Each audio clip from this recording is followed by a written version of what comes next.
সমর্পণ।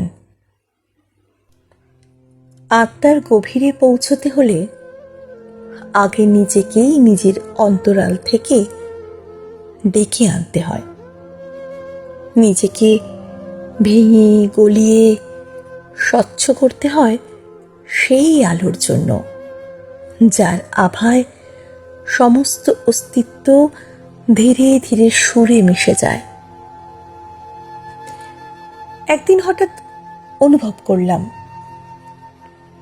এই আমি কেবল রক্ত মাংসের গড়া শরীর নয়।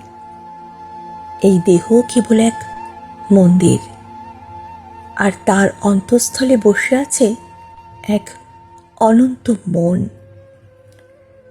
যার নিঃশব্দ স্পন্দন জড়িয়ে আছে তাঁর সঙ্গে, যিনি দূরে নন, অতি অন্তরে, যিনি আলাদা নন, অথচ অসীমের মতো অজানায় বিস্তৃত।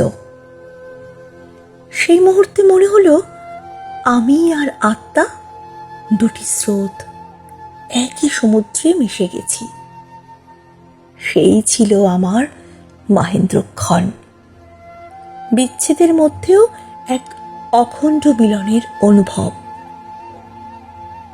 সেদিন প্রার্থনার ভাষা খুঁজে পাইনি, কারণ প্রার্থনা মানে চাওয়া, আর চাওয়ার কিছুই অবশিষ্ট ছিল না আমার। আমি নীরবে বলেছিলাম, এসো আমার ঘরে, বাহির হয়ে এসো তুমি যে আছো অন্তরে। এই মাটির মনটিকে তোমার ছোঁয়ায় নতুন করে গড়ে দাও। সোনা নয়, লোহা নয়, যে উপাদানেই করো না কেন, তাতে যেন থাকে তোমার স্পর্শ, তোমার শ্বাস। এই আত্মাকে নির্মল করো তোমার আগুনে।